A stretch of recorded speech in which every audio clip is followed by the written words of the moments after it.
마태복음 15장 강의하도록 하겠습니다. 마태복음 15장은 장로들의 유전이라고도 하죠. 장로들의 전통이라고도 하는데요. 그 전통과 유전과 관련해서 예수 그리스도와 논쟁이 있습니다. 바리새인들이 문제를 제기했는데요. 예수님의 제자들이 식사할 때 손을 씻지 않는다는 겁니다. 2절에 와서 이렇게 말합니다. 바리새인들이 당신의 제자들이 어찌하여 장로들의 전통을 범하나이까? 떡 먹을 때 손을 씻지 아니하나이다. 예수께서 대답하여 이르시되 너희는 어찌하여 너희의 전통으로 하나님의 계명을 범하느냐. 세수, 손을 씻는다는 거죠. 이게 성경적 전통인데 제사 제도와 관련된 겁니다. 신명기 21장 5, 6절을 보면 그 피살된 곳에서 제일 가까운 성읍의 모든 장로들은 그 골짜기에서 목을 꺾은 암송아지 위에 손을 씻으며 말하기를 우리의 손이 이 피를 흘리지 아니하였고 우리의 눈이 이것을 보지도 못하였나이다. 나와 관련이 없다라는 어떤 그런 하나의 표시였습니다.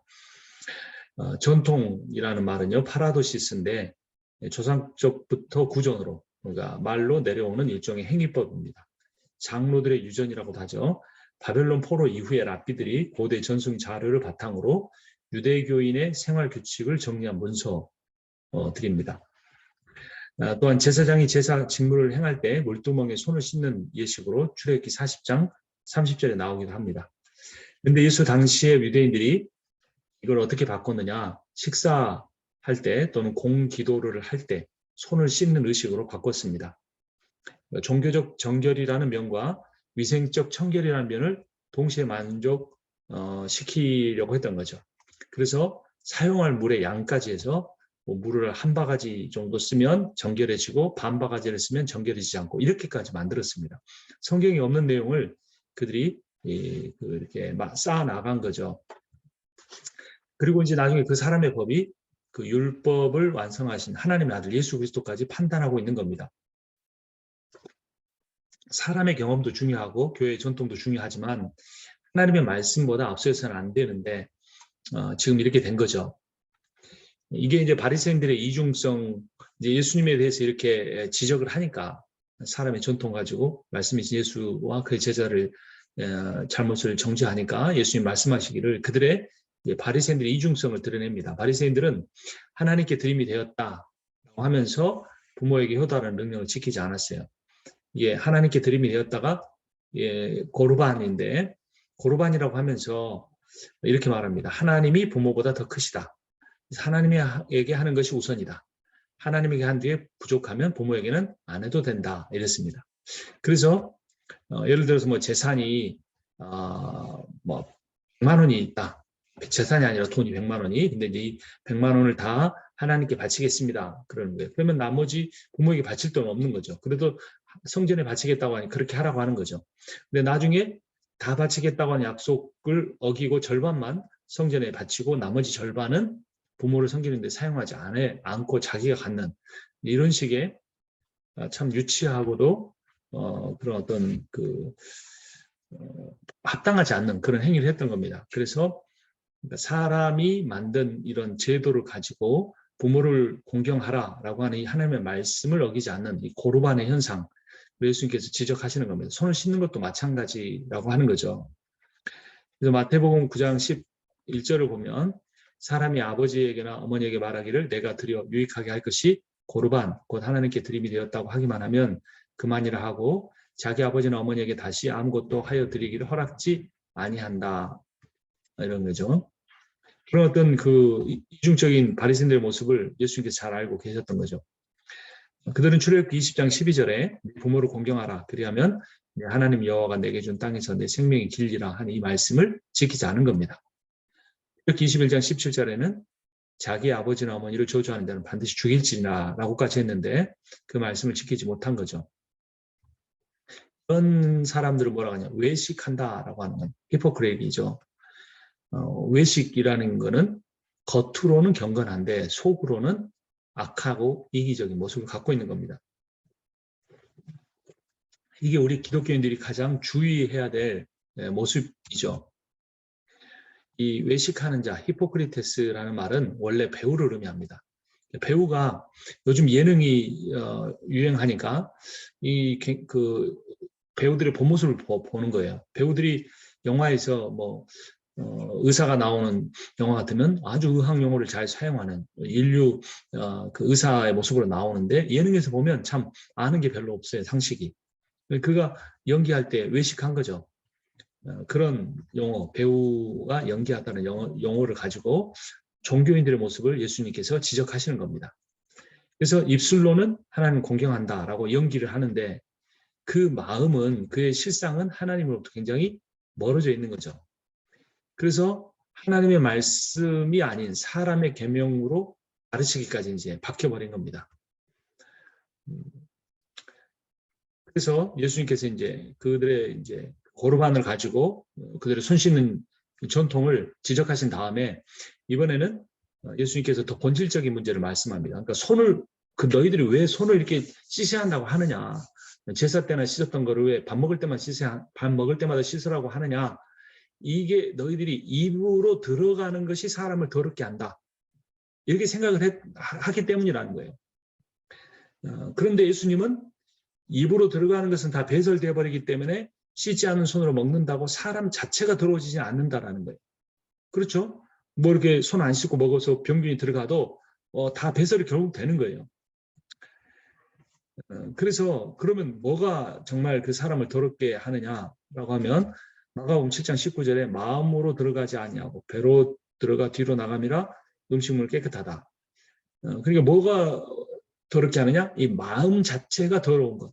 마음은 배설되지 않기 때문에 그 마음이 깨끗이 않는 것이, 이중적 마음을 갖고 있는 것이 더러운 것이다 라는 거죠.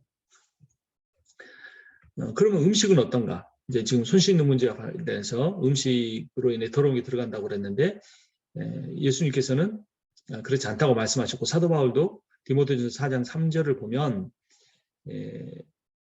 여기 뒷부분에 음식물은 하나님이 지으신 바니 믿는 자들과 진리를 하는 자들이 감사함으로 받을 것이니라.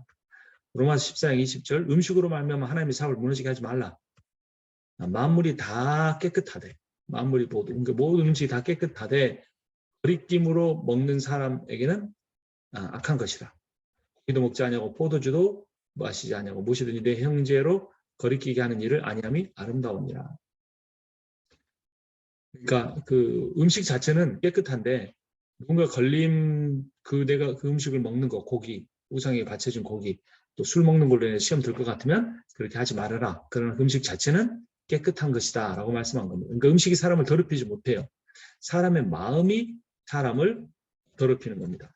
이 18절에 보면 본문, 입에서 나오는 것들은 마음에서 나오나니 이것이야말로 사람을 더럽게 하느니라. 그러니까 입으로 들어가는 것이 아니고 입으로부터 나오는 것이 사람을 더럽게 한다. 입에서 나오는 게 사람 더럽게 하는, 그 말로 더럽게 하는 것은 그 마음이 더럽기 때문이다 라는 거죠. 그래서 정리해 보면 사람을 더럽게 하는 게 뭐냐? 음식이 아니라 말이다. 육체가 아니라 마음이다. 배설이 아니라 죄다. 이렇게 말씀한 겁니다. 그래서 제사 음식도 먹을 수 있고 우상에게 바쳐진 제물도 먹을 수 있고 손을 씻지 않고도 먹을 수 있어요. 뭐만 깨끗하면, 마음이 깨끗하면 된다는 겁니다. 그런데 바리새인들은 늘 손을 씻고 먹었어요. 늘 예배했어요. 늘 그 손을 들어 찬양을 했어요. 하지만 그 하나님을 향해 찬양한 그 손을 가지고 형제 자매를 손가락질하고 정죄하는, 그리고 겉모습으로는 경건하게 하루에 3번씩 기도하지만 마음속으로는 여기 악한 생각과 살인, 미워함과 간음과 음란과 도둑질과 거짓과 비방을 했어요. 대부분 말로 하는 게 많죠. 몸과 말로. 마음이 부정할 때 그런 겁니다. 그래서 예수님께서 사울을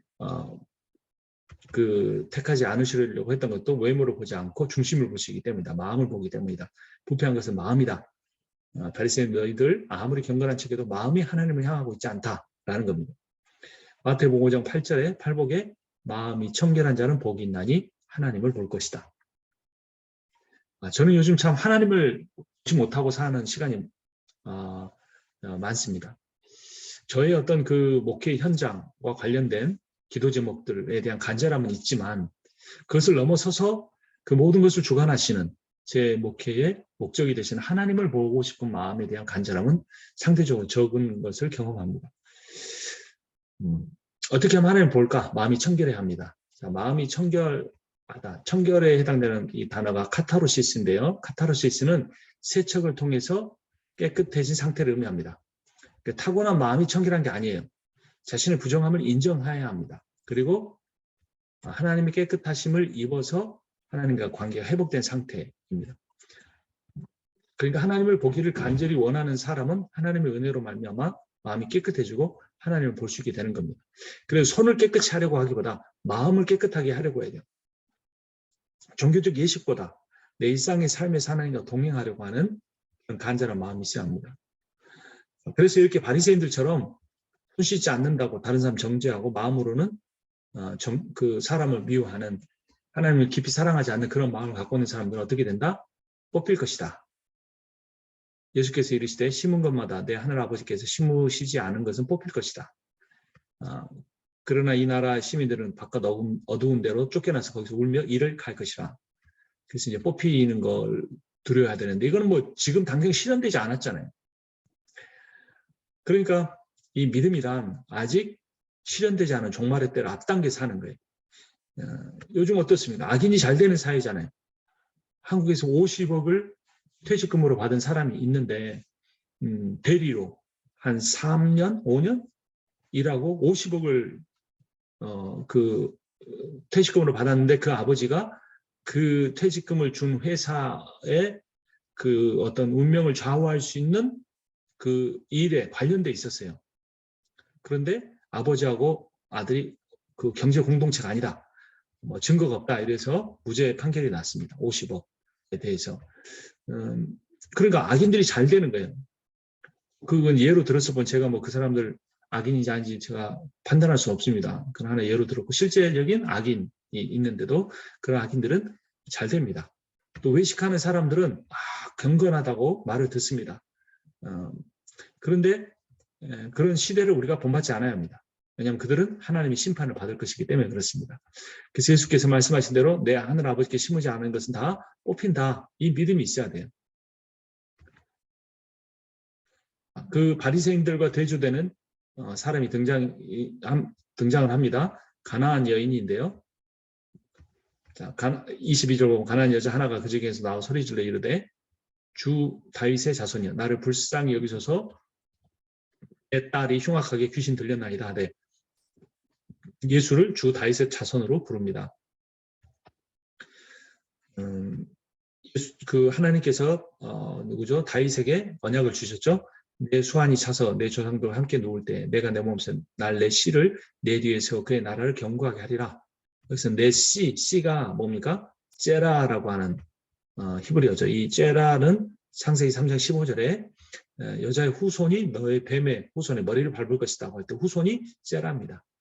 창세기 3장 15절 원시 복음이 그 다윗 언약 가운데 나단의 신탁 가운데 다시 등장하면서 서로 연결돼서 여자의 후손 다윗의 자손으로 해서 예수 그리스도로 연결되는 거죠. 그런 그 성경 신학적 문맥에서 이 가나안 여자가 어떻게 예수님을 다윗의 자손으로 부를 수 있었을까? 그 당시에 어떤 정치적 메시아 그 이스라엘 지역에서 있었던 그 유대교 신앙을 이 여인이 잘 알고 있었습니다. 그러면서 자신을 불쌍히 여겨달라고 말합니다. 불쌍히 여겨달라 엘레오스의 기도입니다. 주여 나를 불쌍히 여기소서라는 겁니다. 이 기도에 두 가지 기도를 더 해볼 수 있습니다. 주님 사랑합니다. 주님 제가 순종하겠습니다. 주님 저를 불쌍히 여겨주소서. 이 세 가지 기도를 우리가 기억하고 매 순간순간 조용히 묵상하며 하나님 앞에 아뢰일 필요가 있습니다. 이 가나안 여인이 그 기도를 통해 병고침의 은혜를 받았습니다. 예수께서 돌이켜 그들을 향하여 이르시되 예루살렘의 딸들아 나를 위하여 울지 말고 너희 자녀를 위하여 울라 했죠. 누가복음 3장 28절에 나온 것처럼 우는 것. 주여 나를 불쌍히 여겨주소서라고 하면서 우는 것밖에 없어요. 저의 요즘 심정이 그렇습니다. 우는 것밖에 없다. 눈물도 메마른 시대에 저의 이 가슴에도 눈물이 많이 메말라 있는데 물리적인 눈물은 흐르지 않지만 마음은 참 아픕니다. 저 자신의 영적인 어떤 그 피폐함으로 인하여서 이 시대가 점점 더 악해지고 개인주의화되고 공동체가 이루어져가는 모습을 보며 세계 도처에 전쟁이 끊이지 아니하고 지진이 일어나고 이 기후 변화가 심한 이 시대, 또 많은 생물들이 죽어가고 있는 이 시대에 우리가 할 수 있는 건 우는 것밖에 없습니다. 하나님 우리를 불쌍히 여겨달라고 우는 것밖에 없습니다. 주 예수여 어서 오시옵소서, 주의 나라를 하루빨리 속히 이루어 주시옵소서라고 기도할 수밖에 없습니다. 자, 그런데 의외로 예수님은 이 여인에 대해서 한 말도 대답을 안 합니다. 쟤들이 답답해서 말합니다. 그 여자가 우리 뒤에서 소리를 지르니 그를 보내셔서 고쳐주기를 원하는 어떤 불쌍히 여기는 마음은 아니고 너무 시끄럽다. 이거 빨리 고쳐주든지 아니면 쫓아내든지 해달라고 하는 거죠. 예수께서 근데 의외로 거절합니다. 뭐라고 합니까? 충격적인 말을 하죠. 자녀의 빵을 집어서 개들에게 던져주는 것이 옳지 않다. 누가 개라는 거예요? 그 가난한 여인이 개라는 겁니다. 어떻게 예수님이 이런 인격 모멸하는 말을 할 수 있었을까요? 한 가지 이제 다행인 것은 예수님이 사용하는 이 개라는 게 들개를 가리키는 퀴온이 아니고 애완견을 가리키는 퀴나리온이에요. 퀴나리온. 근데 이 들개라는 이 표현은 이방인을 경멸할 때 쓰던 단어였거든요. 그래서 그런데 이 여인에게는 이제 애완견이라는 이 단어가 쓰여졌는데, 그래서 이 여인이 나중에 자녀들도 주인의 상에서 떨어진 부스러기를 먹는다 이렇게 말한 거죠. 들개가 어디 그 주인의 상에 와서 먹겠어요. 몽둥이로 맞아 죽지. 그러니까 예수님이 이제 물론 그래도 애완견도 좋은 편은 아니지만 이방인을 경멸할 때 쓰니 개 뭐뭐 같은 이런 이방인을 경멸할 때 쓰는 그런 단어를 쓰시지는 않으셨어요. 그 여인에게.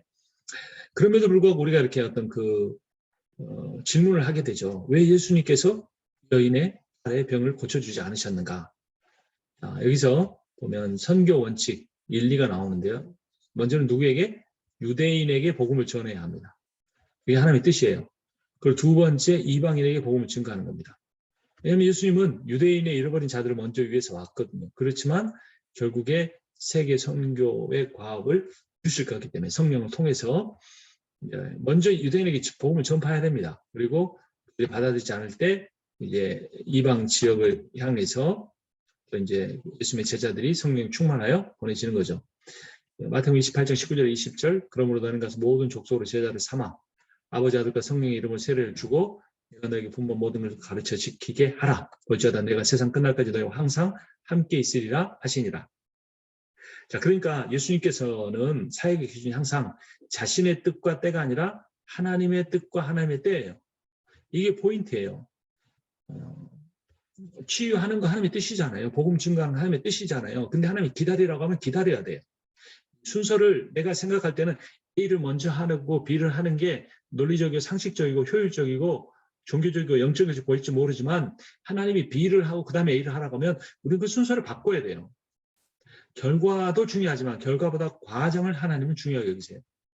자, 마리아가 혼인잔치에서 그 친척집이었잖아요. 근데 그 혼인잔치에 포도주 떨어지면 큰일인데 포도주가 떨어졌나요? 하니까 예수님 뭐라 그래요? 여인이여, 이게 나와 무슨 상관이야? 하나님 아버지 때가 이르지 아니했다 이렇게 말합니다. 그러놓고도 이제 마리아가 그 하인들에게 저분이 시키는 대로 해라. 그러니까 예수님이 물을 항아리에 담아라. 항아리에서 물 떠다 갖다 줘라. 이런 게 다 시키니까 했어요. 그러니까 곧바로 그 일이 일어났단 말이에요. 어떤 때는 방금 전에 하나님의 뜻이 아니라고 그랬고 또 그 요청을 곧바로 들어주는 거. 그게 무슨 의미예요? 자, 하나님의 때는 우리가 알 수 있다 없다? 알 수가 없다. 그 하나님의 뜻과 그분의 주권에 하나님의 어떤 계획과 그분의 주권에 달린 거예요. 우리가 그 하나님의 때를 알 수가 없는 거죠. 그래서 이렇게 겸손하게 내 마음대로 하지 않고 기다리고 묻고 그러나 즉각적으로 이렇게 하나님께서 병 고쳐 주시기도 합니다. 자, 이 여인의 반응은 뭡니까? 아까 개들에게 줄 수 없다 그랬잖아요. 그러니까 이 여인이 개들도 제 주인의 상에 떨어지는 부스러기를 먹나이다. 어떻게 보면 굉장히 그 자존심 상하는 거죠. 들개는 아니라고 했지만 들개가 아니어도 개는 개죠. 사람한테 개라고 하는 거는 아니잖아요. 자, 그런데 이 여인의 이런 겸손한 모습, 자기를 개로 인정하고 예수님을 주인으로 인정하고 그 주인의 상에서 떨어지는 것을 유대인들이 그 주인의 자녀로서 같이 막 거울로 밥상에 먹는데 막 그 자녀가 흘린 거 그거를 게으르서 주워 먹는 자기 동일시하는 거예요. 방금 앞에 나왔던 예수님을 판단하던 사람은 바리새인이에요, 유대인이에요, 남성이에요. 근데 이 가나안 여인은 어때요? 이방인이에요, 여성이에요, 일반인이에요. 세 가지 관점, 어떤 민족, 성별, 사회적 지위, 여기서 모든 것이 바리새인이 앞섰어요. 근데 이 가나안 여인이 믿음이 더 좋은 자예요. 자, 왜냐? 바리새인들은 판단하는 자고 이 이방 여인은 판단을 받는 자예요. 또 바리새인은 교만한 자고 이 이방 여인은 겸손하예요. 자, 구원은 겸손의 문 앞에 있습니다. 하나님 나라의 기회로 사는 것이 세상에 성공하는 사람으로 사는 것보다 낫다. 이런 이 믿음이에요. 이런 믿음이 있어야 돼요. 겸손의 결과가 무엇이냐? 그것이 바로 구원이다. 예수께서 나는 마음이 온유하고 겸손하니 너희는 내게 와서 배우라. 내 멍에를 메고 내게 배우라. 내 멍에는 쉽고 가벼움이라. 이렇게 말씀하셨잖아요. 겸손이에요. 예수님의 성품이 겸손. 그러니까 이제 이 여인이 그렇게 겸손하게 말하니까 여자여 참으로 내 믿음이 크도다. 내 소원대로 되라. 바로 그 시각에 여자의 그 딸이 낳습니다. 병이 나요. 그러니까 중요한 건 뭐예요? 믿음이죠. 믿음. 근데 믿음이 뭐냐? 착각 많이 해요. 믿음은 어떤 그 지식적 인지에 머무르는 것이 아닙니다. 믿음은 신뢰하고 맡김이에요. 신뢰하고 맡기는 거. 가나안 여인은 바리새인처럼 믿음과 삶이 따로 있는 위선적 종교인이 아니었습니다. 그녀는 예수를 완전히 신뢰하여 자신과 딸을 그분께 맡겼습니다. 그래서 이 여인은 바리새인보다 훨씬 더 나은 믿음을 가지고 예수 그리스도와의 관계 속에서 치유의 경험을 했습니다. 로마서 3장 29절 또 보면 하나님은 유대 사람만의 하나님이십니까? 이방 사람의 하나님도 되시지 않습니까? 그렇습니다. 이방 사람의 하나님도 되십니다. 참으로 하나님은 오직 한 분뿐이십니다. 그러므로 하나님께서 할례를 받은 사람도 믿음을 보시고 의롭다고 하시고 할례를 받지 않은 사람도 믿음을 보시고 의롭다고 하십니다. 다 두 개의 경우 다 뭘 보는 거야? 믿음을 보시고 라고 되죠. 믿음을 보시고. 믿음이 중요하다는 거죠. 믿음. 그런데 그 믿음이 뭐냐? 신뢰하고 맡깁니다. 그러니까 여인이 뭘 맡겼습니까? 자기 딸의 죽어가는 그 딸의 생명을 맡겼어요. 자신의 모든 자존심을 맡겼어요. 자기의 모든 사회적 그 모든 걸 다 맡겼어요. 그런 주님 앞에 어떤 손해와 위험을 무릅쓰고 나아가는 것이 믿음이지. 나는 예수님을 믿기는 하는데 내가 아직 그 수준은 안 됐다. 믿음에는 수준이 없어요. 수준이 믿음이면 믿음이고 믿음이 아니면 믿음이 아니지. 믿음에는 수준이 없어요. 자, 이제 칠병이어가 나오는데요. 칠병이어를 보면 앞에서 오병이어가 나왔죠. 오병이어의 대상은 유대인, 또 갈릴리 지역이 유대 지역이죠. 칠병이어는 이방인, 그 데가볼리 지역, 이방인의 도시 데가볼리 지역에서 일어난 일이에요. 오병이어는 장정만 5,000명이 먹었고 칠병이어는 4,000명이 먹었습니다. 오병이어에서는 12광주리가 남았고 칠병이어에서는 7광주리가 남았어요. 12광주리, 또 완전수, 7광주리도 완전수. 자, 주목적은 오병이어는 메시아의 표적을, 예수가 메시아시다, 이걸 드러내는데 목적이 있었어요. 칠병이어는 굶주린 그 사람들의 문제를 해결해 주는 것. 배고픔의 문제 해결에 또 좀 포커스가 있습니다. 오병이어는 사복음서에 다 나오고 칠병이어는 마태, 마가에만 나옵니다. 오병이어에서는 떡과 포도주를 함께 놔두고 하늘을 우러러 축사를 같이, 축복 기도를 같이 했고, 칠병이어는 떡 따로, 술 따로, 포도주 따로 했습니다. 또 오병이어는 소년이 가지고 왔어요. 이거는 교만한 유대인들의 콧대를 낮추는 거죠. 너희들은 뭐 했느냐라는 거죠. 칠병이어는 소년이 가지고 오는 게 아니라 제자들이 갖고 있는 걸 다 털어내서 그걸 먹였어요. 그러니까 이제 아까 말씀대로 오병이어는 유대인이고 칠병이어는 이방인이니까 그 제자들이 이제 오순절 다락방에서 성령을 받고 나면 그 예루살렘 온 유대와 사마리아 땅끝까지로 예수의 증인이 돼야 되니까 이 칠병이어의 사역을 통해 이방 성교에 대한 암시를 주시고 어떤 하나님의 계획을 미리 좀 보여주는 그런 내용이 되겠습니다.